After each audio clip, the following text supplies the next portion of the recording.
삼국이 정립하여 서로의 목을 노리던 난세의 시절. 신라의 국군은 마치 풍전등화와 같이 위태로웠으니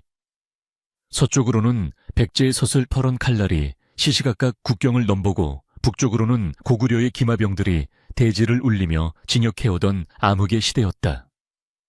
서라벌의 성벽 위로 비치는 달빛조차 핏빛으로 물든 듯 음산한 기운을 내뿜었으며 백성들은 매일 밤 죽음의 공포에 떨며 신음하고 있었으나 왕실의 권위는 이미 바닥에 떨어져 그 누구도 이 난국을 타개할 방도를 찾지 못한 채 깊은 절망의 늪으로 빠져들고 있었다. 이러한 전란의 소용돌이 속에서 왕실의 천문과 지리를 담당하던 관상감의 젊은 학사 김문은 홀로 지하 깊숙한 석에 박혀 고대의 금서들을 뒤적이며 나라를 구할 마지막 희망을 찾고 있었다. 그는 본래 총명하고 성품이 고닫으나 계속되는 패전의 소식과 동료들의 죽음을 목도하며 점차 마음속에 깊은 어둠을 품게 되었고 급기야는 인간의 도리를 벗어난 금기된 힘에 손을 뻗치기에 이르렀으니 그것이 바로 신라를 구원할 유일한 열쇠이자 파멸의 서막이 될 9가지 저주가 담긴 비기였다. 먼지 쌓인 서고의 가장 깊은 곳, 썩은 가죽 냄새가 진동하는 상자 안에서 김무가 발견한 것은 인간의 살가죽으로 재본된 듯한 기이한 질감의 두루마리였으며 그 겉면에는 군안지주라는 붉은 글씨가 마치 살아있는 핏줄처럼 꿈틀거리고 있었다. 그는 떨리는 손으로 그 두루마리를 펼쳤으나 그 순간 방 안의 촛불이 일제히 검은 불꽃을 일으키며 꺼져버렸고 보이지 않는 수천 명의 원혼이 귓가에 속삭이는 듯한 환청이 들려와 그의 정신을 아득하게 만들었지만 그는 이 저주만이 나라를 살릴 길이라 굳게 믿었다. 두루마리에 적힌 글귀들은 고대어와 주술적 기호들로 가득 차 있었는데 그것은 단순히 적을 물리치는 병법이 아니라 주변국들의 지맥을 끊고 살아있는 모든 생명의 기운을 말살하여 그 원한을 힘으로 치환하는 잔혹한 인과율의 산물이었다. 김무는 밤낮을 가리지 않고 그 비기를 해독하며 자신의 생명력을 조금씩 갉아먹히고 있었으나 거울 속에 비친 자신의 눈동자가 점차 검게 물들어가는 것을 보면서도 멈추지 않았고 오히려 그 차가운 살기에 도취되어 광기 어린 미소를 짓고 있었다. 어느덧 해독을 마친 김무는 쇠약해진 몸을 이끌고 대궐로 향해 왕에게 상소를 올렸으며 처음에는 그 기이한 기운에 겁을 먹었던 신료들도 백제의 대군이 서라벌 코앞까지 들이닥쳤다는 전령의 보고가 들어오자 결국 생존을 위해 악마와의 거래를 승인하고 말았다. 왕은 옥좌에서 내려와 김무의 앞에 무릎을 굽히며 그대의 방도로 이 나라의 사직을 보존할 수 있다면 내 영혼이라도 바치겠노라고 비장하게 선언했으나 그것이 앞으로 초래할 참혹한 대가가 무엇인지 당시에는 아무도 짐작조차 하지 못했다. 왕의 허락이 떨어지자 김무는 곧바로 서라벌에서 가장 음기가 강한 북쪽 계곡에 제단을 쌓고 사방에서 억울하게 죽은 짐승들과 죄인들의 피를 모아 거대한 마법진을 그리기 시작했다. 제단 주위로는 검은 안개가 자욱하게 깔리며 대낮임에도 불구하고 태양빛이 가려져 사위가 고요해졌으며 바람조차 비명을 지르던 기괴한 소리를 내며 나뭇가지를 흔드니 그 광경을 지켜보던 병사들은 공포에 질려 무기를 떨어뜨리고 신을 찾으며 통곡하기 시작했으나 의식은 멈추지 않았다. 김무는 제단 중앙에 서서 군안지주의 첫 번째 장을 소리 높여 읽기 시작했는데 그의 입술 사이로 흘러나오는 주문은 인간의 언어가 아닌 짐승의 포효와 같았고 땅바닥에 그려진 핏자국들이 마치 살아있는 뱀처럼 꿈틀거리며 제단 기둥을 타고 올라갔다. 하늘에서는 천둥 소리가 들리지 않았음에도 대지가 요동치며 갈라졌고 그 틈새에서 솟아오른 검은 연기가 구름을 형성하여 백제의 진영이 있는 서쪽 하늘을 향해 거대한 그림자를 들이우기 시작하자 김무의 눈에서는 붉은 피눈물이 흘러내렸다. 의식이 고조될수록 김무의 육체는 점차 생기를 잃고 비틀거렸으나 그의 정신은 오히려 비정상적으로 맑아지며 수천 리 밖 적진의 아우성과 비명소리를 실시간으로 느끼는 기이한 지각의 확장을 경험하게 되었다. 그는 자신이 인간이 아닌 거대한 저주의 통로가 된 것을 직감하면서도 멈추지 않았으며 오히려 그 파괴적인 힘이 주는 쾌감에 전율하며 마지막 주문을 완성하기 위해 자신의 손가락을 깨물어 제단 위에 신라의 국군과 자신의 운명을 결속시키는 혈인을 찍어버렸다. 그때 제단 아래에서 지켜보던 노회한 승려 하나가 지팡이를 내던지며 이것은 나라를 구하는 길도 아니오 오직 만인을 지옥으로 몰아넣는 업보의 시작일 뿐이니 당장 멈추시오 라고 외쳤으나 이미 광기에 사로잡힌 김무와 조정 대신들에게는 그 말이 공허한 메아리로만 들릴 뿐이었다. 김무는 차가운 시선으로 승려를 내려다보며 인과응보는 산자들의 걱정일 뿐. 멸망한 자에게는 그 어떤 업보도 닿지 않는 법이니 그대는 입을 닫고 이 위대한 승리의 서막을 지켜보라 고 일갈하며 의식을 강행했다. 첫 번째 저주가 완성되는 순간 백제군의 요충지였던 성곽 주변의 땅이 갑자기 검게 변하더니 그곳을 지키던 수천 명의 군사와 백성들이 원인을 알 수 없는 통증을 호소하며 쓰러졌고 그들의 피부 위로는 검은 반점이 돋아나며 순식간에 시신이 썩어 들어갔다. 이것은 시작에 불과했으니 군안지주는 단순히 육체를 죽이는 것에 그치지 않고 죽은 자의 영혼마저 속박하여 산자를 공격하는 악기로 변하게 만들었기에 백제의 강토는 순식간에 아비규환의 생지옥으로 변모하여 비명이 끊이지 않는 처참한 폐허가 되었다. 서라벌의 궁궐에서는 승전의 소식에 기뻐하며 연회를 베풀었으나 김무는 홀로 제단에 남아 어둠 속에 몸을 숨긴 채 자신이 불러들인 그림자들이 서서히 성 안으로 스며드는 것을 지켜보고 있었으며 그의 등 뒤로는 어느새 9명의 검은 형체들이 나타나 조용히 서 있었다. 그들은 고대의 저주가 형상화된 실체들이자 김무가 계약을 맺은 어둠의 주인들이었으며 그들이 내뿜는 살기는 김무의 심장을 얼어붙게 만들 만큼 강력했으나 그는 이미 돌이킬 수 없는 강을 건넜음을 깨닫고 묵묵히 고개를 숙여 그들을 맞이했다. 신라의 승리는 확실해 보였으나 왕실 지하의 깊은 곳에서는 알 수 없는 균열이 생기기 시작했고 밤마다 궁녀들은 복도 끝에서 머리를 산발한 여인의 울음소리를 들었다며 공포에 질려 실성하는 일이 잦아졌으나 승리에 취한 왕은 이를 대수롭지 않게 여겼다. 김무만이 이 모든 징조가 저주의 부작용이자 장차 치러야 할 대가의 전초전임을 알고 있었지만 그는 이미 권력과 어둠의 힘에 중독되어 다음 저주를 준비하기 위한 더 큰 희생양을 찾기 위해 서라벌의 골목을 소리 없이 누비며 재물들을 물색하기 시작했다. 역사의 전면에는 삼국통일이라는 위대한 업적이 기록되겠지만 그 이면에는 수만 명의 원혼과 금기된 주술로 점철된 추악한 진실이 숨겨져 있었으며 김무는 그 진실을 오직 자신만이 기억하겠다는 일념으로 피로 쓴 일기를 남기기 시작했으니 그것이 훗날 대사관이 발견하게 될 어둠의 실록이었다. 그는 자신의 손으로 직접 멸망시킨 나라들의 왕실 보물을 가져와 제단 아래 묻으며 그것들이 뿜어내는 원한의 기운을 영양분 삼아 자신의 주술을 더욱 견고하게 다듬었고 이제 두 번째 저주를 향한 광기 어린 발걸음을 내디뎠다. 서라벌의 밤은 길어지고 달빛은 날이 갈수록 창백해져 갔으나 백성들은 풍악 소리에 가려진 신음소리를 듣지 못했고 오직 밤눈 밝은 짐승들만이 성벽 주위를 맴도는 악귀들을 피해 산 깊은 곳으로 숨어들 뿐이었다. 김무는 자신의 방에 걸린 거울 속에서 점차 인간의 형상을 잃어가는 자신의 모습을 보며 이것이 진정 내가 원하던 낙원인가 라고 자문했으나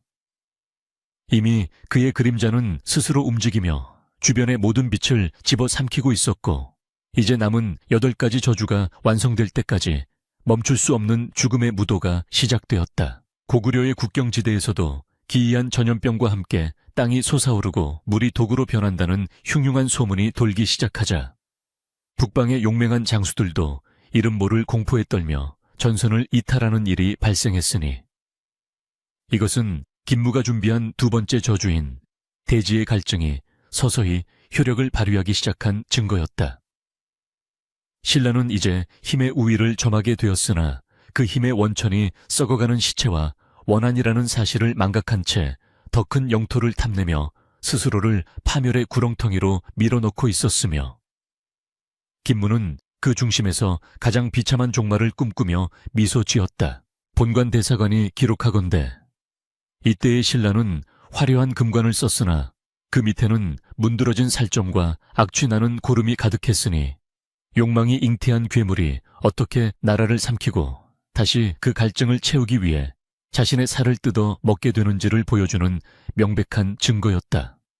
김무라는 이름의 가련한 영혼은 이미 인간이기를 포기한 채 어둠의 사도가 되어 역사의 수레바퀴를 피로 물들이고 있었으며, 그가 내딛는 한 걸음마다 지옥의 문이 조금씩 열리고 있었으나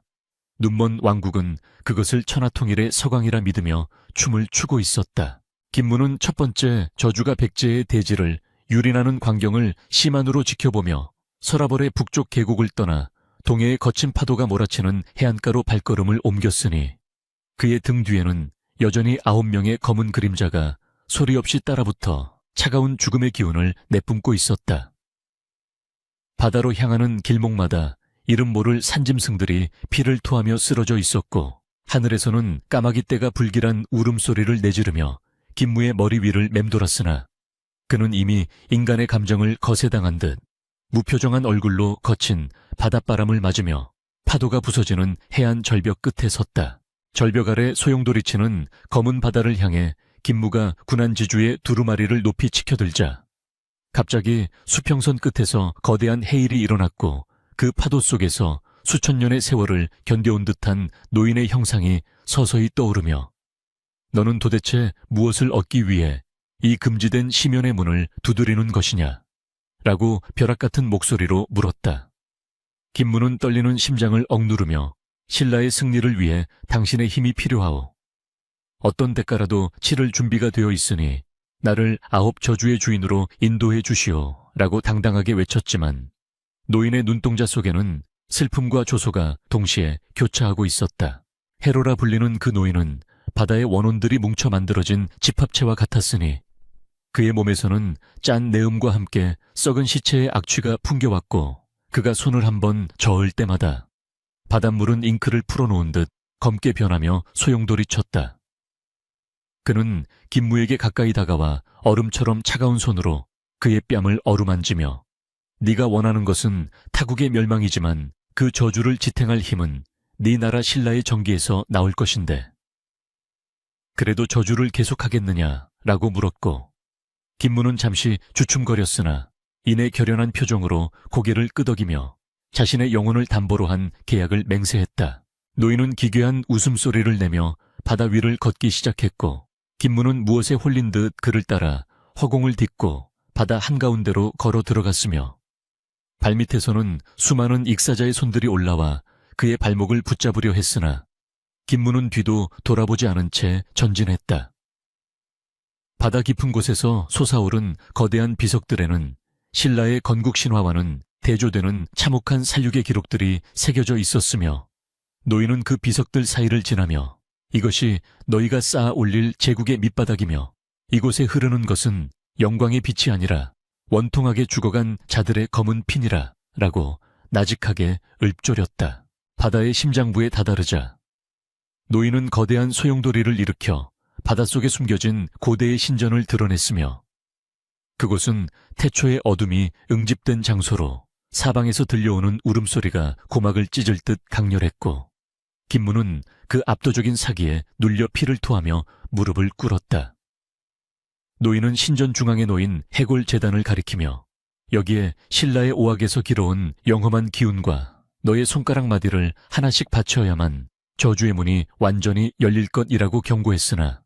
김무는 망설임 없이 단검을 꺼내 자신의 왼손 새끼손가락을 잘라 제단 위에 올리는 광기를 보여주었다. 자신의 살점이 타들어가는 고통 속에서도 김무는 비명 한마디 지르지 않고 제단을 적시는 자신의 핏방울이 검은 불꽃으로 타오르는 것을 지켜보았으며 그 순간 신전의 거대한 문이 열리며 9 저주의 정체인 그림자 괴수들이 실체를 드러내며 포효하기 시작했다. 노인은 만족스러운 듯 고개를 끄덕이며 이제 너와 신라의 운명은 이 바다의 어둠과 하나가 되었으니 네가 저주를 부릴 때마다 서라벌의 지맥은 조금씩 말라가고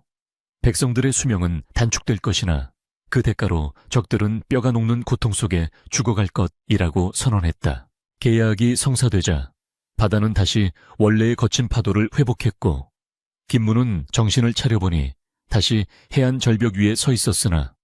그의 왼손에는 손가락 하나가 사라진 채 흉측한 흉터만이 남아있었고 가슴 속에는 형언할 수 없는 차가운 기운이 자리 잡고 있었다. 그는 자신의 몸속에서 꿈틀거리는 9가지 저주의 실체를 느끼며 서라벌로 돌아가는 길을 재촉했으나 그가 지나가는 자리마다 꽃들은 시들고 맑았던 샘물은 썩은 물로 변해버려 길 가던 나그네들이 갈증을 호소하며 쓰러지는 참상이 벌어지기 시작했다. 서라벌의 궁궐에 도착한 김무를 맞이한 것은 승전의 기쁨에 도취된 왕과 신료들이었으나 그들은 김무의 눈에서 뿜어져 나오는 비정상적인 살기에 눌려 참아 가까이 다가가지 못했고 왕조차 그의 잘린 손가락을 보며 두려움 섞인 경외감을 표하며 그를 대사관의 지위로 격상시켰다.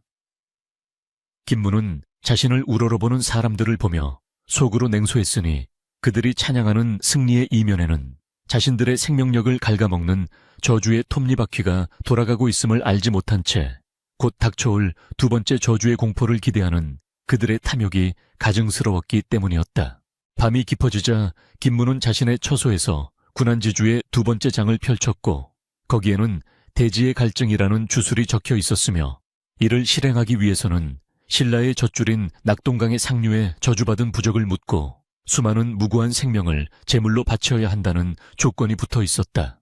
그는 거울 속에 비친 자신의 일그러진 얼굴을 보며 이제 인간의 길은 영영 닫혔으니 오직 멸망의 길만이 남았다. 라고 자주하며 어둠 속에서 들려오는 9 그림자의 속삭임에 귀를 기울였으며 그의 방 안에서는 산 사람의 것이라 믿기 어려운 음산한 웃음소리가 밤새도록 끊이지 않았다. 다음 날 아침 김무는 비밀리에 결성된 주술 병단을 이끌고 북방의 요충지로 향했으며 그곳에서 고구려의 기운을 꺾기 위한 대규모 의식을 준비하기 시작했는데 땅을 파헤칠 때마다 해골들이 쏟아져 나오고 하늘에서는 핏빛 눈이 내리기 시작했으나 김무는 눈 하나 깜짝하지 않았다. 그는 지맥을 관장하는 신령들을 강제로 소환하여 저주에 굴복시켰고 그 결과 고구려의 비옥한 평야는 순식간에 메마른 사막처럼 변하여 곡식들이 타 죽고 우물에서는 마시면 즉사하는 독수가 솟구쳐 오르게 하니 이것이 바로 두 번째 재앙의 시작이었다. 고구려의 병사들은 칼 한 번 휘둘러보지 못한 채 굶주림과 갈증으로 서로의 살을 뜯어먹는 지옥도를 연출했고 신라의 군대는 그 틈을 타 무혈입성하며 승리를 구가했으나 승리의 함성 뒤에는 항상 기이한 안개가 뒤따라 신라 병사들 역시 이름 모를 환각에 시달리기 시작했다. 김무는 이 모든 것이 해로가 말한 대가의 일부임을 직감하면서도 멈출 수 없는 권력의 맛에 취해 있었고 이제 세 번째 저주를 실행하기 위해 더욱 잔인하고 비인간적인 재물을 찾기 위해 자신의 눈을 서라벌 내부의 정적들에게 돌리기 시작했다. 한편 동해의 해로는 바다 깊은 곳에서 김무의 행보를 지켜보며 어리석은 인간이여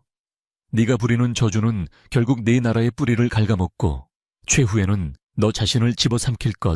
것이라고 예언하듯 중얼거렸으나 이미 광기에 눈이 먼 김무에게는 그 경고가 닿지 않았다. 신라의 영토는 넓어졌으나 그 땅을 밟는 자들은 원혼들의 저주 섞인 통곡 소리에 잠을 이루지 못했고 밤마다 서라벌 성벽 위로 붉은 달이 떠오를 때면 죽은 자들이 무덤에서 일어나 산자의 거처를 기웃거리는 기괴한 현상들이 일상처럼 변해가고 있었다. 김무는 자신의 집 지하에 거대한 피의 연못을 만들고 그곳에 자신이 죽인 정적들과 재물들의 영혼을 가두어 저주의 힘을 축적했으며 이제 그의 존재 자체가 신라의 국운을 위협하는 시한폭탄과도 같은 괴물이 되어버렸음을 아는 이는 오직 그 자신뿐이었다. 그는 세 번째 저주인 영혼의 침식을 준비하며 고구려와 백제 유민들뿐만 아니라 신라의 백성들까지도 저주의 재료로 삼으려 하는 대담한 계획을 세웠고 그의 등 뒤에서 춤추는 9 그림자는 점점 더 거대해지며 서라벌 전체를 집어삼킬 준비를 마쳤다. 이렇게 신라의 화려한 통일 전쟁 뒤편에는 차마 기록되지 못한 피의 서사가 흐르고 있었으며 김무는 그 어둠의 중심에서 고독한 파멸의 춤을 추고 있었으니 역사가들은 그를 위대한 책사로 기억하겠지만 진실을 아는 자들은 그를 지옥의 문지기라 부르며 공포에 떨었다. 이제 세 번째 저주의 막이 오르려 하고 있으며 서라벌의 찬란한 불빛 아래서는 썩어가는 시체 냄새와 함께 저주받은 영혼들의 비명이 바람을 타고 전해져 오고 있었으니 이것은 신라가 선택한 피할 수 없는 멸망의 전조이자 영원한 업보의 그림자였다. 본관 대사관은 이 비극의 기록을 이어가며 인간의 욕망이 빚어낸 괴물이 어떻게 자신의 둥지를 파괴하는지를 목도하고 있으니 김무의 손끝에서 시작된 저주는 이제 그 누구도 멈출 수 없는 거대한 재앙의 소용돌이가 되어 삼천리 강산을 휘감고 있었다. 바다 너머 해로의 웃음소리가 파도소리에 섞여 들려올 때 김무는 다시 한번 단검을 손에 쥐었으며 그의 눈앞에는 세 번째 저주를 완성하기 위해 바쳐야 할 다음 희생자의 명단이 피로 쓰인 채 놓여 있었으니 그것은 바로 그를 가장 믿고 따르던 제자의 이름이었다. 서라벌의 화려한 외양 뒤로 숨겨진 악취는 이제 도성의 공기마저 무겁게 짓눌렀으며 승전보를 알리는 북소리가 울려 퍼질 때마다 성벽 아래에는 이름 모를 벌레들이 기어나와 죽은 자의 살점을 탐하듯 꿈틀거렸다. 김무는 자신의 집 지하 밀실에서 피비린내 나는 공기를 들이마시며 다음 저주를 완성하기 위한 서판을 내려다보았고 그의 등 뒤에 선 9 그림자는 이제 형체를 분간할 수 없을 만큼 거대해져 실내의 모든 빛을 집어삼키고 있었다. 세 번째 저주인 영혼의 침식은 육신이 아닌 인간의 근본인 넋을 갉아먹는 잔혹한 술법이었기에 저주가 시작되자마자 도성 안의 사람들은 자신들이 누구인지조차 잊어버린 채 허공을 응시하며 넋이 나간 듯한 표정으로 거리를 배회하기 시작했다. 그들은 사랑하는 가족의 얼굴을 보고도 짐승처럼 으르렁거렸으며 깊은 밤이면 자신의 그림자가 스스로 일어나 목을 죄는 환각에 시달리다.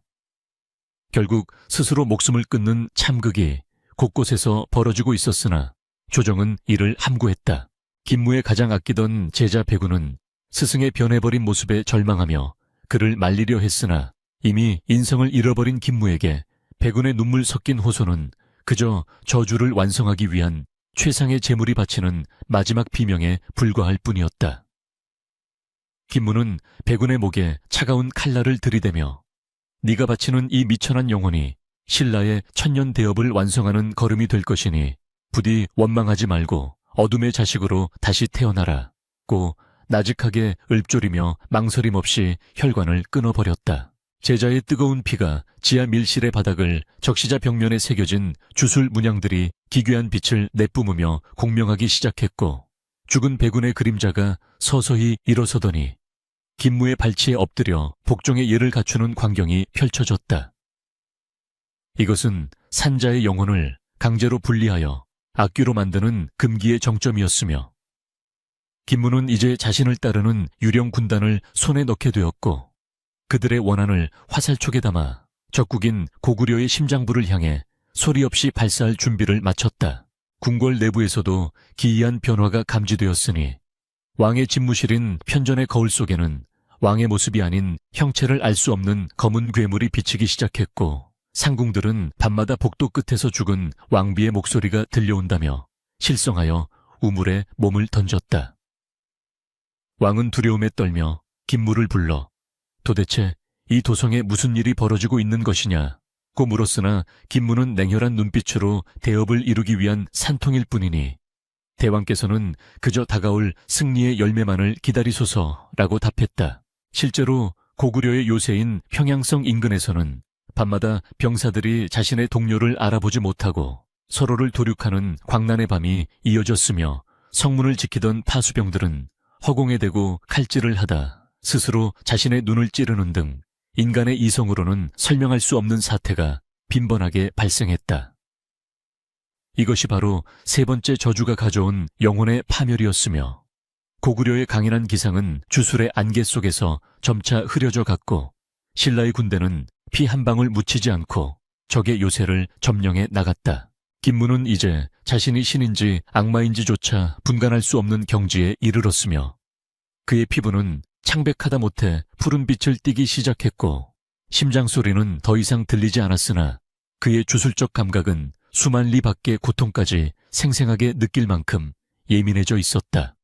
그는 죽어가는 자들의 비명에서 음악과 같은 희열을 느꼈으며 이제 네 번째 저주인 피의 계약을 위해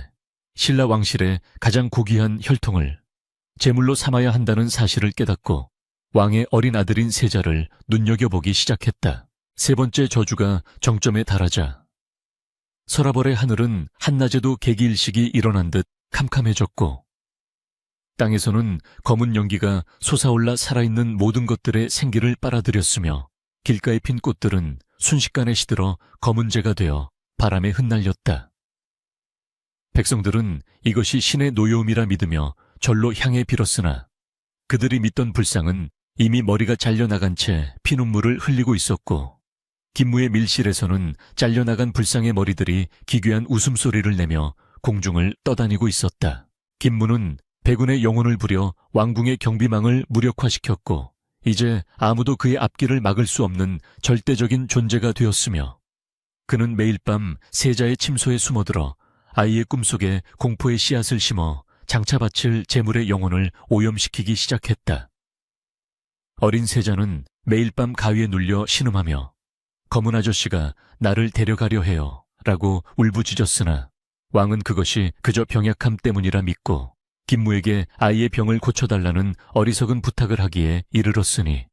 이는 고양이에게 생선을 맡긴 격이었다. 어둠 속의 실체는 이제 더 이상 숨어있지 않고 대낮의 궁궐 마당에도 검은 그림자들이 활보하며 지나가는 시녀들의 옷자락을 붙잡거나 귓가의 저주의 말을 속삭였으며 이를 목격한 병사들은 공포를 잊기 위해 술에 취해 서로를 폭행하는 등 군기가 완전히 무너져 내렸다. 신라는 겉으로는 삼국 통일이라는 전무후무한 위협을 향해 나아가고 있었으나 그 내부의 주춧돌은 이미 썩어 문드러져 언제 무너져도 이상하지 않을 위태로운 사탑과 같은 형국이었으며 김무는 그 붕괴의 순간을 즐기려 했다. 김무가 세 번째 저주를 통해 거둔 성과는 실로 대단하여 고구려의 정예 병력 절반이 자중질환으로 괴멸하였고 백제의 잔당들은 저주받은 숲에 갇혀 굶어 죽어갔으나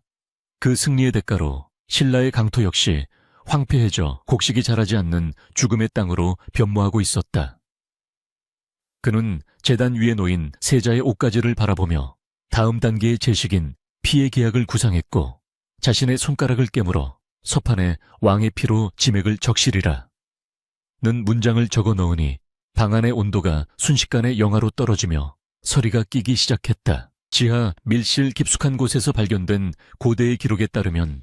군안지주는 사용할수록 술사의 인성을 파괴하고 종국에는 그 나라를 제물로 삼아 악마를 현신시킨다는 경고가 있었으나 김무는 이미 그 경고를 비웃으며 자신의 파멸조차 주술의 재료로 쓰기로 결심했다. 그는 거울을 깨뜨려 파편 조각에 비친 자신의 찢어진 얼굴들을 보며 승리한 자가 역사를 쓰는 법이며 내가 곧 신라의 역사이자 진실이니 그 누구도 나를 심판할 수 없다고 광기서린 독백을 내뱉으며 어둠 속으로 완전히 몸을 감추었다. 서라벌 성 밖의 유민들은 도성에서 흘러나오는 검은 기운을 보며 피난길에 올랐으나 그들이 가는 길목마다 저주받은 나무들이 길을 막고 가지를 뻗어 여행자들의 목을 감았으니 이제 신라 전역은 거대한 주술적 감옥으로 변해버린 셈이었다. 김무는 성벽 위에서 이 장관을 내려다보며 자신이 창조한 이 지옥도가 진정한 통일의 완성이라 믿었고 이제 남은 것은 왕실의 뿌리를 뽑아 저주의 꽃을 피우는 일뿐이라 생각하며 차가운 미소를 지은 채 세자의 침소로 향하는 발걸음을 옮겼다. 역사의 뒤편에서 이 모든 광경을 지켜보던 대사관인 본관은 붓을 든 손이 떨리는 것을 멈출 수 없었으니 김무라는 인간의 탐욕이 어떻게 한 국가의 영혼을 말살하고 악의 구렁텅이로 몰아넣는지를 기록하는 것은 그 자체로도 영혼을 갉아먹는 고통이었다. 그러나 진실은 기록되어야 하며 신라의 영광 아래 깔린 수백만 원혼의 비명은 결코 잊혀서는 안 되기에 나는 이 피 묻은 서사를 계속 이어가며 장차 닥쳐올 네 번째 재앙인 피의 계약과 그로 인한 왕실의 몰락을 낱낱이 증언하고자 한다. 밤이 깊어지자 김무의 등 뒤에 서 있던 9 그림자는 이제 각자의 개성을 띤 괴수의 형상으로 변모하여 서라벌의 지붕 위를 뛰어다니며 산자들의 기운을 사냥하기 시작했고, 도성은 마치 거대한 무덤처럼 정적에 휩싸인 채 오직 멀리서 들려오는 늑대들의 울음소리만이 이곳이 아직 살아있는 자들의 세상임을 알리고 있었다. 김무는 세자의 방 문 앞에 서서 잠시 멈추어 섰으나 이내 차가운 금속 선금으로 주술을 읊조리기 시작했고, 문틈 사이로 흘러나오는 검은 안개는 어린아이의 순수한 영혼을 집어삼키기 위해 뱀처럼 기어 들어갔다. 어린 세자가 꿈속에서 지른 비명은 궁궐의 두꺼운 벽에 막혀 아무에게도 들리지 않았고, 김무는 아이의 이마 위에 자신의 피 묻은 손을 얹으며 너의 죽음은 헛되지 않을 것이니 너의 피는 땅을 적시고 너의 뼈는 신라의 성벽이 될 것이라 고 축복인 듯 저주인 듯한 말을 내뱉었다. 이로써 3번째 저주는 완성되었고, 신라의 명호는 이제 돌이킬 수 없는 파멸의 소용돌이 속으로 완전히 빨려 들어갔으며, 김무는 어둠 속에서 빛나는 자신의 검은 눈동자를 번뜩이며 다음 장을 준비하기 위해 피비린내 나는 미소를 지어 보였다. 군안지주의 3번째 장이 덮이고 4번째 장이 열리는 순간 서라벌의 대지는 거대한 진동과 함께 비명을 질렀으며, 이는 곧 닥쳐올 거대한 배신과 공포의 전주곡이었으니 인간의 도리를 버린 자가 맞이할 결말은 오직 영원한 어둠뿐이었다. 김무는 제자의 시신을 태운 연기가 하늘로 올라가 먹구름을 형성하는 것을 보며 자신이 세운 공적이 결국 자신의 목을 조르는 밧줄이 될 것임을 예언하듯 나직하게 읊조렸으나, 그의 목소리는 이미 인간의 것이 아닌 저 너머 심연에서 들려오는 악마의 속삭임과 다를 바 없었다. 궁궐의 연못은 이제 맑은 물 대신 검붉은 핏물이 고여 있었고, 그 위로 떠오른 연꽃들은 검게 타 죽어 기이한 향기를 내뿜었으며, 그 향기를 맡은 자들은 모두 과거의 죄악을 기억하며 미쳐갔으나 김무만은 그 향기를 즐기며 깊은 명상에 잠겼다. 그는 자신이 저지른 살육과 기만을 훈장처럼 여기며 이제 진정한 의미의 피의 계약을 맺기 위해 자신의 남은 인간성을 마지막 제단 위에 올릴 준비를 마쳤고, 서라벌의 밤은 그 어느 때보다 길고도 참혹하게 깊어만 가고 있었으니 이것이 바로 3번째 장의 끝이었다. 신라의 역사는 통일이라는 찬란한 이름으로 이 시기를 기록하겠지만, 그 이면의 도살인 주술적 학살과 영혼의 침식은 오직 이 어둠의 실록에만 남아 후세의 경고를 전할 것이며, 김무가 남긴 피의 흔적은 수천 년이 지난 지금까지도 이 땅의 지맥 아래 잠들어 있음을 잊지 말아야 한다. 김무는 이제 세자의 손을 잡고 제단으로 향했으며, 그의 발걸음마다 서라벌의 금빛 기와는 검게 물들어갔고, 하늘에서는 피 묻은 깃털을 가진 새들이 내려와 승자의 잔치를 예고하듯 기괴한 노래를 부르며 성벽 주위를 맴돌기 시작했다. 서라벌의 심장부라 할 수 있는 궁궐 지하의 비밀. 제단 위에는 차가운 서리와 눅눅한 핏방울이 뒤섞여 기묘한 안개를 만들어내고 있었으며, 김무는 그 안개 속에 서서 자신의 손에 쥐어진 재래용 단검의 섯을 퍼런 칼날을 응시하며 인간으로서 지녀야 할 마지막 일말의 동정심마저 심연의 어둠 속으로 던져버리고 있었다. 그는 이제 단순히 나라를 구하겠다는 명분을 넘어 스스로가 저주의 주인이자 노예가 되어버린 현실을 직감했으며, 제단 위에 뉘어진 어린 세자의 창백한 얼굴을 내려다보면서도 그의 심장은 이미 얼음처럼 차갑게 식어 아무런 고동도 느끼지 못한 채 오직 피의 계약이 가져올 파괴적인 힘만을 갈구하고 있었다. 왕은 두려움과 탐욕이 뒤섞인 눈빛으로 김무의 뒤를 따랐으나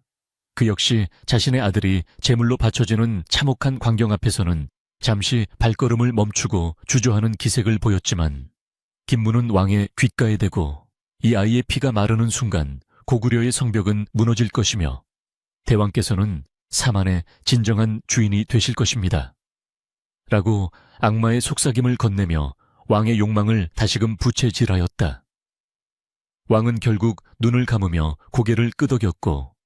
그 묵인 아래 김무는 세자의 손목을 그어 흐르는 피를 황금잔에 담기 시작했으며, 그 핏물이 제단의 홈을 타고 흘러내려 바닥에 새겨진 거대한 마법진을 붉게 물들이자 지하 공간은 거대한 진동과 함께 울부짖기 시작했다. 제단 주변을 둘러싸고 있던 9명의 검은 그림자들은 피 냄새를 맡자마자 기괴한 형상으로 뒤틀리며 세자의 주변을 맴돌았고, 그들이 내뱉는 서늘한 냉기는 지하실의 벽면을 순식간에 검은 얼음으로 뒤덮어버렸으며, 김무는 그 한복판에서 주문을 외우며 자신의 팔뚝을 그어 왕족의 피와 술사의 피를 하나로 섞는 신성모독의 의식을 거행하였다. 이것은 단순한 살생이 아니라 신라의 미래인 혈통을 어둠의 신들에게 바치고 그 대가로 절대적인 파괴의 권능을 양도받는 피의 계약이었기에, 의식이 진행될수록 김무의 눈동자 속에서는 붉은 광채가 번뜩이며 그가 이미 인간의 경계를 완전히 넘어섰음을 선포하듯 소름 끼치는 웃음소리가 공간을 가득 메웠다. 피의 계약이 완성되는 순간 지하의 진동은 지상으로 뻗어나가 서라벌 전역을 뒤흔들었으며, 대궐의 기둥들이 비명을 지르며 뒤틀리고 성벽의 돌들이 피를 흘리듯 붉은 진액을 내뿜기 시작하자 도성의 백성들은 하늘이 무너지는 줄 알고 거리에 나와 통곡하였으나 그들의 머리 위로는 이미 거대한 죽음의 구름이 드리워져 빛을 가리고 있었다. 김무는 제단 위에 쓰러진 세자의 차가운 시신을 뒤로 한 채 서서히 몸을 일으켰고, 그의 등 뒤에서는 9괴수가 하나로 합쳐져 거대한 그림자 날개를 형성하며 하늘을 향해 포효하니, 그 소리는 산자들의 고막을 찢고 죽은 자들의 영혼을 깨우는 파멸의 서곡과도 같았다. 의식을 마친 김무가 지상으로 올라왔을 때 그의 모습은 이미 예전의 학구적인 청년의 것이 아니었으니,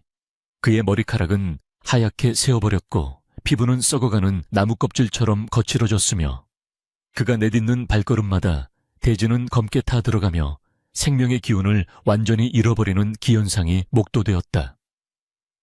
왕은 그를 보며 승리의 확신을 얻었으나 동시에 말할 수 없는 공포를 느껴 뒷걸음질 쳤고,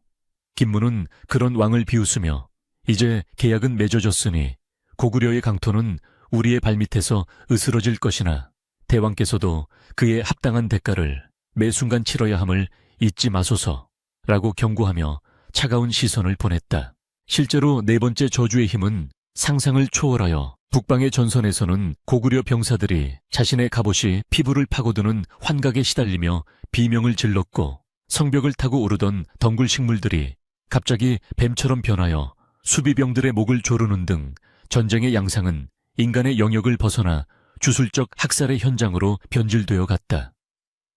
신라의 장수들은 처음에는 이 기적 같은 승리에 환호했으나 곧 자신들의 무기에서도 검은 피가 흘러나오고 밤마다 죽인 적들의 얼굴이 자신의 그림자에 투영되는 것을 보며 서서히 미쳐갔고,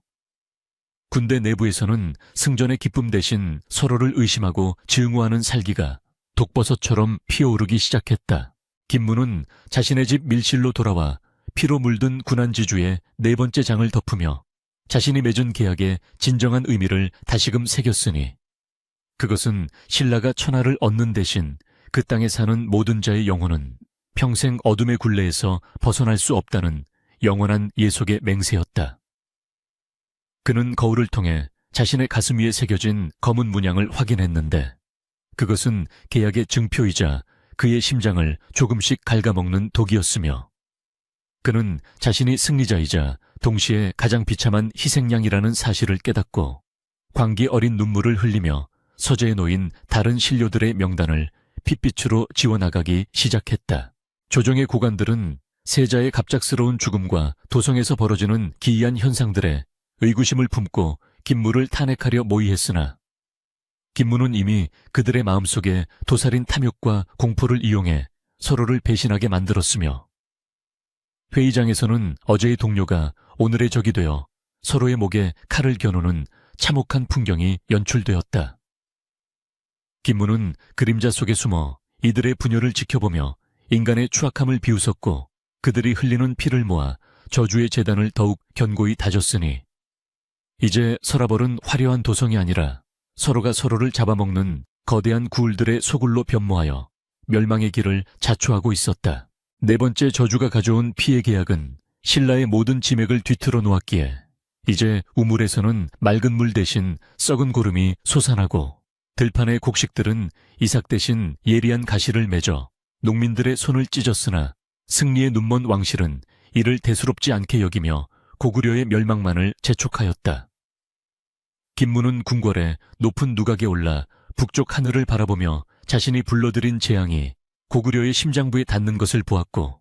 그 순간 고구려의 수도 평양성 상공에서는 거대한 피의 비가 내려 성 안의 모든 생명을 붉게 물들이며 죽음의 정적 속으로 몰아넣는 최후의 일격이 가해졌다. 하지만 피의 계약은 공짜가 아니었기에 저주가 성공할 때마다 신라의 귀족들과 왕족들 사이에서는 원인을 알 수 없는 급살이 번졌고, 멀쩡하던 청년들이 하룻밤 사이에 노인이 되어 죽어나가는 등 나라의 근간이 되는 인재들이 속수무책으로 사라지고 있었으나 김문은 이를 위대한 희생이라 포장하며 선동을 멈추지 않았다.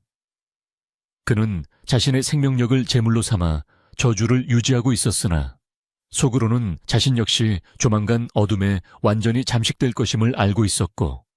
다만 그 전에 신라를 완벽한 죽음의 제국으로 완성하겠다는 뒤틀린 집념 하나로 하루하루를 버티며 다음 단계인 배신과 공포의 장을 준비했다. 어느 깊은 밤 김문은 다시 한번 해안가로 나가 해로를 불러내어 더 강력한 힘을 구걸했으나 해로는 그를 보며 너의 육신은 이미 썩었고 영혼은 갈갈이 찢겼는데 무엇을 더 바치려 하느냐. 이제 네가 바칠 것은 너의 이름과 기억뿐이다라고 조롱하며 거대한 파도를 일으켜 그를 위협했다. 김문은 파도에 휩쓸리면서도 비명을 지르며 나의 이름이 지워져도 신라가 영원하다면 상관없다고 외쳤으나 해로는 가련하다는 듯 비웃으며 네가 구하려는 신라는 이미 네가 맺은 피의 계약서 속에서 멸망을 향해 달리고 있음을 왜 보지 못하느냐.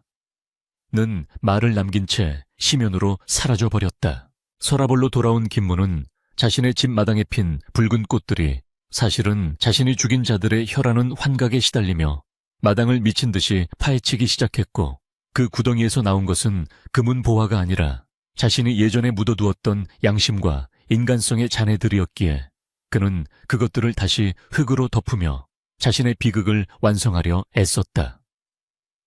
그는 이제 왕마저도 저주의 도구로 삼기로 결심하고 왕의 침소에 저주받은 부적을 심어 왕이 꿈속에서 죽은 세자의 원혼을 만나 매일 밤 용서를 구하며 미쳐가게 만들었으니 이것이 바로 권력의 정점에서 벌어지는 가장 처절한 배신의 전초전이었다. 궁궐의 시녀들은 밤마다 왕의 방에서 들려오는 짐승 같은 울음소리에 귀를 막았고, 보초를 서던 병사들은 복도 끝에서 김무의 그림자가 자신들의 목을 죄는 것을 느끼며 도망치려 했으나 궁궐의 문은 이미 보이지 않는 마력에 의해 굳게 잠겨 누구도 나갈 수 없는 거대한 관짝으로 변해 있었다. 김무는 집무실에 앉아 피로 쓴 서신들을 각지로 보내며 남아있는 고구려와 백제 유민들에게 신라로 항복하면 살려주겠노라.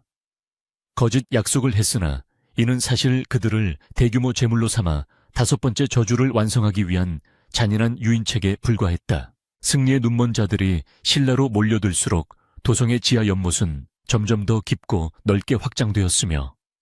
그곳에서 흘러나오는 원혼의 에너지는 김무의 주술력을 극대화하여 이제 그는 손짓 하나로 사람의 심장을 멈추게 하거나 대지에 거대한 균열을 일으켜 마을 하나를 통째로 삼켜버릴 만큼 강력한 마신으로 거듭나고 있었다. 본관 대사관은 이 참혹한 기록을 남기며 붓 끝이 떨리는 것을 느꼈으니 한 인간의 집념이 어떻게 국가 전체를 피의 계약이라는 돌이킬 수 없는 수렁에 빠뜨리고 결국에는 모든 것을 파멸의 구렁텅이로 몰아넣는지를 목격하는 것은 그 자체가 영혼의 형벌이었다. 김무는 이제 마지막 남은 인간의 조각을 불태우며 5번째 저주를 향한 의식을 준비하기 시작했고, 그의 방 안에는 이제 9 괴수뿐만 아니라 그가 죽인 수만 명의 원혼이 가득 차 숨을 쉴 공간조차 없었으나 그는 그 숨막히는 고통마저도 자신의 힘으로 승화시키며 광기의 미소를 지어 보였다. 신라의 통일은 이제 목전에 다가왔으나 그것은 살아있는 자들의 축제가 아니라 시체들이 벌이는 만찬이었으며 김무는 그 만찬의 주인이 되어 스스로 자신의 영혼의 마지막 조종을 울리며 어둠 속으로 한 걸음 더 깊숙이 걸어 들어갔으니 이것이 피해 계약이 가져온 참담한 결말이었다. 밤하늘의 별들은 빛을 잃고 오직 핏빛으로 물든 달만이 서라벌의 지붕들을 창백하게 비추고 있었으며 그 빛 아래서 김무는 자신의 목숨과 바꾼 저주받은 비기를 품에 안고 다음 장에 적힌 배신과 공포의 내용을 확인하며 소리 없이 울부짖었으니 그의 눈에서는 이제 피조차 나오지 않는 검은 눈물이 흘러내리고 있었다. 신라는 이제 더 이상 예전의 신라가 아니었고 그 땅을 밟는 모든 생명은 피해 계약이라는 보이지 않는 사슬에 묶여 영원히 고통받게 될 운명에 처했음을 알리는 까마귀들의 울음소리가 도성 전체를 뒤덮으며 장엄하면서도 소름 끼치는 피날레를 예고하고 있었다. 서라벌의 화려한 금빛기와 아래로는 이제 승전의 기쁨 대신 형언할 수 없는 음습한 공포가 독버섯처럼 피어올랐으며 왕은 옥좌에 앉아 있으면서도 자신의 그림자가 서서히 목을 조르는 듯한 기이한 압박감에 매일 밤 뜬 눈으로 지새우게 되었다. 김무의 권세는 이미 왕권을 위협할 정도로 비대해졌고 그의 눈빛에 담긴 서늘한 살기는 충성스러운 신하들조차 등을 돌리게 만들었으니 조정은 이제 서로의 등에 칼을 꽂을 기회만을 엿보는 거대한 배신의 소굴로 변모하였다. 왕은 결국 두려움을 이기지 못하고 비밀리에 정의 화랑들을 소집하여 김무를 제거하라는 밀명을 내렸으나 이미 도성 전체를 주술의 그물로 덮고 있던 김무가 이를 모를 리 없었으며 그는 오히려 왕의 배신을 비웃으며 5번째 저주인 배신의 낙인을 시전하였다. 김무는 자신의 처소로 침입한 자객들의 눈을 마주보는 것만으로 그들의 정신을 오염시켰고 자객들은 곧 서로를 적이라 오인하여 피 튀기는 혈투를 벌였으니 그들이 흘린 피는 김무의 발치에 모여 다시금 저주의 자양분이 되었다. 배신은 꼬리에 꼬리를 물고 이어져 어제의 동지가 오늘의 원수가 되었고 서라벌의 골목마다 시체가 산을 이루었으나 사람들은 슬퍼하기는커녕 죽은 자의 품에서 전리품을 챙기기에 급급한 비인간적인 광기에 사로잡혀 있었다. 김무는 궁궐의 높은 누각에 올라 이 아비규환의 현장을 지켜보며 인간의 본성이 얼마나 추악한지를 다시금 확인했고 자신이 맺은 피해 계약이 완성되어 가는 과정을 즐기며 이제 신라라는 국가 자체가 하나의 거대한 재물이 되어가고 있음을 선포하듯 광기 어린 웃음을 터뜨렸다. 이 시기 서라벌의 공기는 썩은 고기, 냄새와 유황, 내음으로 가득 차 있었으며 길을 가던 백성들이 갑자기 서로의 목을 물어뜯거나 부모가 자식을 장터에 내다 파는 천인공노할 일들이 일상처럼 벌어졌으나 그 누구도 이를 제지하려 들지 않았다. 김무의 주술에 잠식된 이들은 이미 이성을 잃은 채 오직 생존 본능과 탐욕에만 충실한 괴물들로 변해갔고 왕실은 이러한 혼란을 진압할 군사력마저 주술의 부작용으로 인해 상실한 채 궁궐 안에서 덜덜 떨며 종말의 시간을 기다릴 뿐이었다. 왕은 김무를 처단하려던 계획이 수포로 돌아가자 비로소 자신이 얼마나 거대한 괴물을 불러들였는지를 깨닫고 후회했으나 이미 때는 늦었으며 김무는 왕의 집무실에 보란듯이 나타나 왕의 면전에서 군안지주의 6번째 장을 펼쳐 보였다. 6번째 저주는 공포의 심연이라 불리는 술법으로 이를 본 왕은 그 자리에서 실금하며 혼비백산하였고 김무는 왕의 공포를 양식 삼아 자신의 육신을 더욱 기괴하게 뒤틀며 이제 인간의 형상을 완전히 벗어던진 채 그림자 그 자체가 되어가고 있었다. 도성 밖에서도 기이한 일들은 멈추지 않았으니 삼국통일의 전리품으로 얻은 고구려와 백제 유민들이 수용된 수용소에서는 매일 밤 산자들의 가죽을 벗기는 듯한 비명이 들려왔고 그곳에서 죽어나간 이들의 원혼은 신라의 지맥을 타고 흘러들어와 대지를 부패시켰다.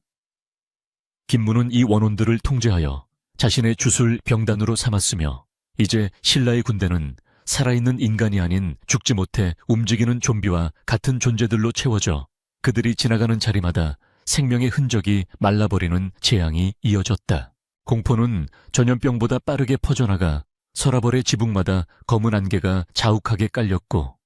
사람들은 환각 속에서 죽은 가족들이 자신을 부르는 목소리를 들으며 미쳐갔으며 신라의 찬란한 문화와 예술은 주술의 불길 속에 타들어가 재만 남게 되었다.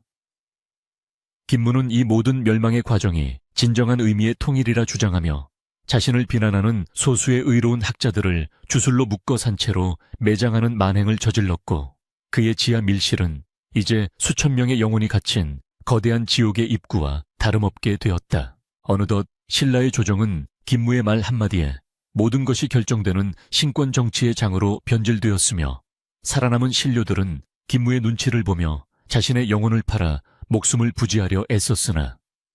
김무는 그들의 비굴함을 비웃으며 한 명씩 제단 위로 불러올렸다.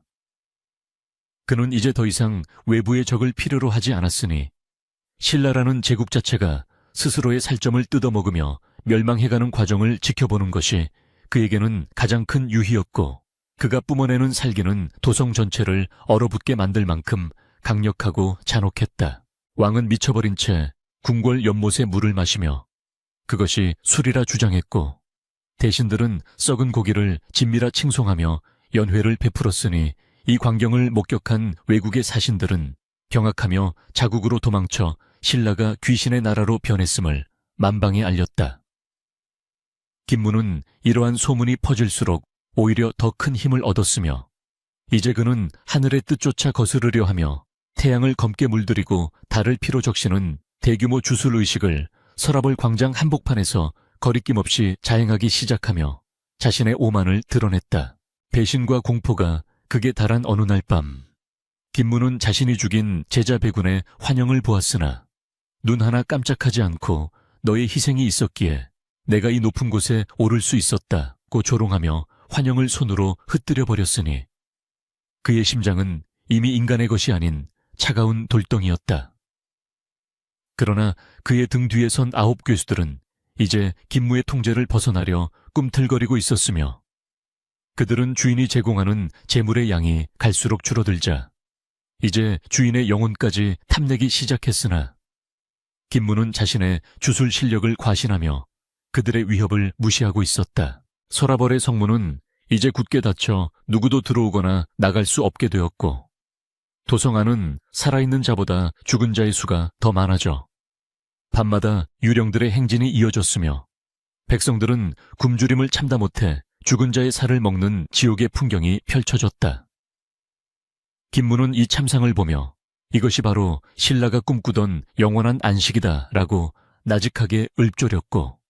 그의 목소리는 바람을 타고 도성 구석구석으로 퍼져나가 살아남은 자들의 마지막 희망마저 꺾어버리는 치명적인 독이 되어 그들의 영혼을 서서히 죽여나갔다. 본관 대사관은 이 기괴한 배신과 공포의 기록을 남기며 인간의 권력욕이 신을 참칭할 때 어떤 참혹한 결과가 초래되는지를 뼈저리게 느꼈으니, 김무라는 인간은 더 이상 구원의 대상이 아닌 멸균되어야 할 재앙 그 자체였다. 그러나 역사의 수레바퀴는 멈추지 않고 굴러가 김무가 쌓아 올린 이 저주의 공든탑이 조만간 인과응보라는 거대한 해머에 의해 산산조각이 날 것임을 예감하며, 나는 피 묻은 붓을 들어 다음 장인 영원한 업보를 향한 비극의 서막을 준비하기로 마음먹었다. 김무는 자신의 팔뚝에 새겨진 피의 계약 문양이 점점 검게 변하며 심장으로 향하는 것을 보면서도 멈추지 않았고, 이제 그는 왕의 목을 베어 그 피를 제단에 바침으로써 마지막 7번째 저주를 완성하려 하는 대담하고도 미친 계획을 세우기에 이르렀다. 그는 왕궁의 경비병들을 주술로 잠재우고 왕의 침소로 천천히 걸어 들어갔으며, 그의 발자국마다 검은 불꽃이 일어나 카펫을 태웠고, 왕은 이불 속에서 사시나무 떨듯 떨며 자신의 최후를 직감한 채 신라의 조상신들에게 마지막 구원을 청했으나 대답은 없었다. 왕의 목에 칼을 들이댄 김무는, 대왕이시여, 당신이 그토록 원하던 4만 1통의 꿈은 이제 완성되었으나 그 주인이 당신이 아님을 한탄하지 마소서라고 비정하게 말하며 칼을 휘둘렀고, 왕의 비명은 차의 밖으로 새어나오기도 전에 어둠의 안개 속에 묻혀버렸다. 왕의 고귀한 피가 바닥에 뿌려지자 서라벌 전체는 거대한 지진과 함께 울부짖었고, 하늘에서는 검은 눈이 내리기 시작했는데, 이는 곧 닥쳐올 영원한 업보의 전조이자 김무가 창조한 저주받은 제국의 종말을 고하는 장엄하면서도 처참한 신호탄이었다. 배신당한 왕의 원호는 김무의 몸속으로 파고들어 그와 하나가 되려 했으나 김무는 강력한 주술로 이를 억눌렀고 이제 그는 신라의 왕이자 술사이며 동시에 죽음의 신이라는 삼위일체의 괴물이 되어 서라벌의 폐허 위에 홀로 우뚝 서서 자신의 승리를 선포하였다. 그러나 그 승리는 오직 그 혼자만의 것이었으며 주변에는 그를 찬양할 살아있는 인간은 단 한 명도 남지 않은 채 오직 그가 부리는 악귀들만이 기괴한 춤을 추며 그를 비웃고 있었으니 이것이 바로 탐욕이 빚어낸 가장 완벽하고도 고독한 공포의 절정이었다. 김무는 왕관을 주어 자신의 머리에 썼으나 그 무게는 수만 명의 시체가 누르는 듯 무거워 고개가 꺾일 정도였고 그가 옥좌에 앉는 순간 옥좌는 수천 개의 해골로 변해 그를 집어삼키려 했으나 그는 여전히 광기 어린 눈을 번뜩이며 다음 장을 펼쳤다. 이제 남은 것은 세 가지 저주와 그에 따른 인과응보의 완성뿐이었으며 김무는 자신의 육신이 서서히 붕괴하는 것을 느끼면서도 마지막 저주를 완성하기 위해 자신의 생명력을 모두 불태울 준비를 마친 채 어둠이 깊게 내려앉은 서라벌의 새벽을 향해 소리 없는 일가를 내질렀다. 서라벌의 찬란한 불빛은 이제 영원히 꺼져버렸으며 그곳에는 오직 차가운 정적과 원혼들의 신음소리만이 공허한 거리를 메우고 있었으니 김무는 자신의 머리에 얹힌 피 묻은 왕관을 내려다보며 이것이 진정 자신이 원하던 4만1통의 대가였는지를 자문하였으나 돌아오는 대답은 자신의 심장을 갉아먹는 검은 그림자들의 섬뜩한 비웃음뿐이었고 그는 이제 스스로가 역사의 승자가 아닌 지옥의 문지기가 되었음을 뼈저리게 통감하며 마지막 업보를 맞이할 준비를 하고 있었다. 대지는 거대한 짐승이 비명을 지르듯 요동치기 시작했고 궁궐의 바닥은 수천 개의 균열을 일으키며 밑바닥에 숨겨져 있던 추악한 진실들을 토해냈으며 김무가 바쳤던 무고한 희생자들의 해골이 분수처럼 솟구쳐 올라 옥좌를 에워싸고 그를 향해 저주의 말을 내뱉기 시작하니 이는 군한지주의 마지막 9번째 저주인 존재의 소멸이자 모든 인과가 제자리로 돌아가는 무서운 심판의 서막이었으므로 이제 그 누구도 이 거대한 멸망의 수레바퀴를 멈출 수 없게 되었다. 이때 어둠 속에서 다시 나타난 헤로는 예전보다 더욱 거대하고 기괴한 형상으로 변모하여 김무의 앞에 섰으며 그는 차가운 바닷물 대신 썩은 피를 흘리며 인간의 탐욕으로 빚어낸 가짜 왕국은 이제 그 주춧돌부터 무너질 것이며 너와 신라가 맺은 피의 계약은 영원한 고통의 굴레가 되어 이 땅을 짓누를 것이다 라고 선언했고 그의 말이 떨어지기 무섭게 서라벌 전체는 거대한 소용돌이에 휘말려지면 아래의 끝없는 심연으로 서서히 가라앉기 시작하며 역사의 뒤양일로 사라질 채비를 마쳤다. 김무는 필사적으로 군한지주의 두루마리를 붙잡으려 했으나 그것은 이미 검은재가 되어 바람에 흩날리고 있었고 자신의 육신 또한 발끝에서부터 먼지로 변해가는 것을 보며 그는 자신이 저지른 모든 사륙과 기만이 결국 자신을 파멸시키기 위한 정교한 덫이었음을 깨달았지만 이미 늦어버린 후에는 아무런 힘이 없었으니 그는 다만 미친 듯이 웃으며 자신의 마지막 기록을 가슴속에 새겼고 그 기록은 곧 핏빛 안개가 되어 서라벌의 폐허 위를 떠도는 가련한 유령의 노래가 되었다. 백제와 고구려의 멸망한 왕족들의 원혼이 나타나 김무의 사지를 붙잡고 늘어지자 그는 극심한 고통 속에서도 눈을 부라리며 그들을 떨쳐내려 했으나 원혼들의 힘은 이미 산자의 영역을 넘어선 것이었기에 김무의 몸은 사분오열 찢겨나갔고 그가 흘린 검은 피는 지맥을 타고 흘러들어 신라에 비옥했던 평야를 영원히 불모지로 만들어버리는 마지막 재앙의 씨앗이 되었으니 이것이야말로 나라를 구하려다 오히려 나라를 영원히 죽여버린 주술사의 비참하고도 필연적인 종말이었다. 궁궐의 천장이 무너져 내리며 김무를 덮칠 때 그는 마지막으로 서라벌의 하늘을 보았으나 그곳에 빛나는 것은 태양이 아니라 자신이 죽인 세자의 눈망구를 닮은 핏빛 달뿐이었으며 그 달빛은 김무의 모든 업보를 낱낱이 비추어 그가 단 한치의 도망도 칠 수 없게 만들었고 이제 그는 영원한 어둠 속에 갇혀 자신이 창조한 9 괴수들에게 영원히 뜯겨 먹히는 형벌을 받게 되었으니 이는 인과응보라는 우주의 법칙이 내린 가장 가혹하면서도 공정하고도 차가운 심판이었다. 이 거대한 붕괴의 현장에서 살아남은 것은 오직 김무가 남긴 피 묻은 서책뿐이었으니 그것은 후세의 누군가에게 이 잔혹한 진실을 전하기 위해 보이지 않는 힘에 의해 보존되었고 대사관인 본관은 수천 년의 세월을 뛰어넘어 그 서책을 발견하고는 인간의 욕망이 빚어낸 비극의 깊이에 몸서리칠 수밖에 없었으며 이제 나는 이 기록의 마지막 장을 덮으며 역사가 승리자의 기록이라 칭송하는 뒤편에 얼마나 많은 원혼의 비명이 서려 있는지를 뼈저리게 깨닫고는 붓을 내려놓았다. 서라벌이 있던 자리에는 이제 아무것도 남지 않은 채 황량한 바람만이 불어오고 있었으며 가끔 밤이 깊어지면 땅속 깊은 곳에서 거대한 쇠사슬이 끌리는 소리와 함께 이름 모를 남자의 울음소리가 들려온다고 하는데 그것은 아마도 영원한 업보의 굴레에서 벗어나지 못한 채 고통받는 김무의 영혼이 내지르는 비명일 것이며 이 땅을 밟는 자들은 그 소리를 들을 때마다 자신의 탐욕이 부를 파멸의 그림자를 경계하며 고개를 숙여야만 했으니 이것이 저주가 남긴 마지막 유산이었다. 삼국통일의 영광이라는 허울 좋은 껍데기 아래 묻혀버린 이 추악한 진실은 이제 오직 어둠의 실록에만 남아 그 존재를 증명하고 있으니 김무가 꿈꾸었던 제국은 결국 신기루처럼 사라졌으나 그가 불러들인 어둠은 여전히 이 땅의 구석구석에 스며들어 사람들의 마음속에 숨어있는 악의 씨앗을 자극하고 있으며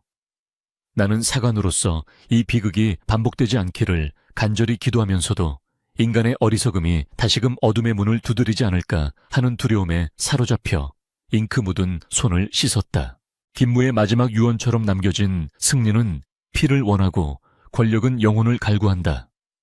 는 문장은 이제 서라벌의 잔해 위에서 메아리치며 사라졌고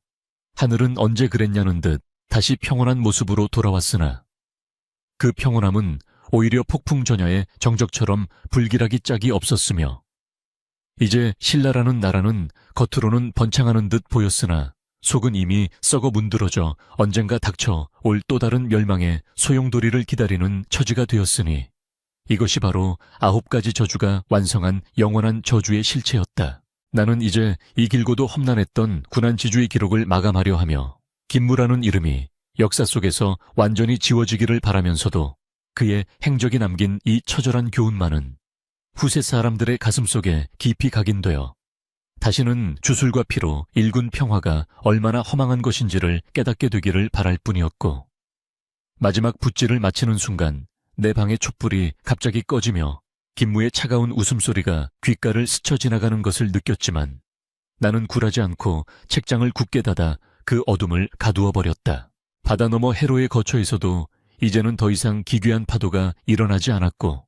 바다는 그저 모든 것을 삼킨 채 묵묵히 수평선을 지키고 있었으나 그 심연 속에는 아직도 김무의 손가락 하나와 신라의 국군이 얽힌 피의 계약서가 잠들어 있음을 나는 알고 있었고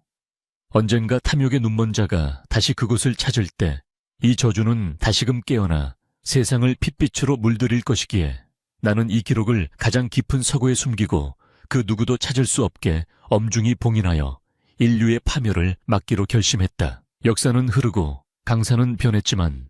김무가 남긴 업보의 그림자는 여전히 서라벌의 옛 터전을 맴돌며 무고한 나그네들의 발목을 잡고 있으니 이는 죄를 지은 자는 반드시 그 대가를 치러야 한다는 인과율의 산증거이자 죽음보다 더한 망각의 형벌이 무엇인지를 보여주는 명백한 예시였으며 나는 대사관으로서 이 모든 과정을 목격하고 기록했으니 이제 나의 임무도 여기서 끝맺음을 해야 할 시간이 다가왔음을 직감하고는 창밖으로 보이는 창백한 달을 향해 마지막 경례를 올리고 물러났다. 마지막으로 김무의 영혼이 흩어질 때 내뱉었던 비명은 우리는 모두 어둠의 자식들이다 라는 저주 섞인 예언이었고 그 말은 수천 년이 지난 지금도 권력의 정점에서 탐욕을 부리는 자들의 심장 박동 속에 숨어들어 그들을 파멸로 인도하고 있으니 신라가 치렀던 그 처참한 대가는 단순히 과거의 이야기가 아니라 현재를 살아가는 우리 모두에게 던져진 무거운 질문이자 피할 수 없는 업보의 화살이며 그 화살은 지금 이 순간에도 누군가의 심장을 겨누며 시위를 떠날 준비를 마쳤다. 서라벌의 폐허 위로 새벽 안개가 자욱하게 깔리며 이제 모든 비극의 서사는 마침표를 찍었으나 그 안개 속에서 누군가 김무의 잃어버린 일기를 찾아 헤매는 그림자가 보인다면 그것은 아마도 또 다른 김무의 탄생을 예고하는 불길한 징조일 것이니 이 글을 읽는 자들은 부디 자신의 마음속에 깃든 어둠을 경계하고 인과응보의 엄중함을 잊지 말아야 할 것이며 본관은 이로써 군안지주의 모든 기록을 끝내고 영원한 안식의 어둠 속으로 돌아가 역사의 다음 장면을 묵묵히 지켜보고자 한다. 삼국이 하나로 합쳐진 그날 신라의 도성에는 축배 대신 원혼들의 통곡 소리가 가득했음을 후세는 결코 알지 못하겠지만 이 어둠의 실록을 읽은 그대들만은 그 영광의 이면에 도살인 차가운 주술과 잔혹한 배신을 기억해 주길 바라며 김무의 영혼이 갇힌 그 차가운 지옥의 문턱에는 지금도 핏빛 장미가 피어나 그 향기로 사람들을 유혹하고 있으니 절대로 그 향기에 취해 어둠의 길로 들어서지 말 것을 마지막으로 당부하며 나는 붓을 꺾고 서재를 나가 역사의 긴 밤으로 발을 내디뎠다. 이것이 바로 신라가 천하를 얻기 위해 바쳤던 9가지 저주와 그에 따른 영원한 업보의 전말이며 인간이 신의 영역을 침범하고 악마와 손을 잡았을 때 맞이하게 되는 가장 참담하고도 교훈적인 종말의 기록이었으니 이제 모든 진실은 다시 어둠 속에 묻히고 오직 이 기록만이 남아 세대를 거쳐 전해질 것이며 나는 마지막으로 김무의 이름을 태워 없애며 그가 세상에 남긴 도끼를 완전히 정화하려 애썼지만 공기 중에 남은 피비린내만은 여전히 사라지지 않은 채 내 코끝을 맴돌았다.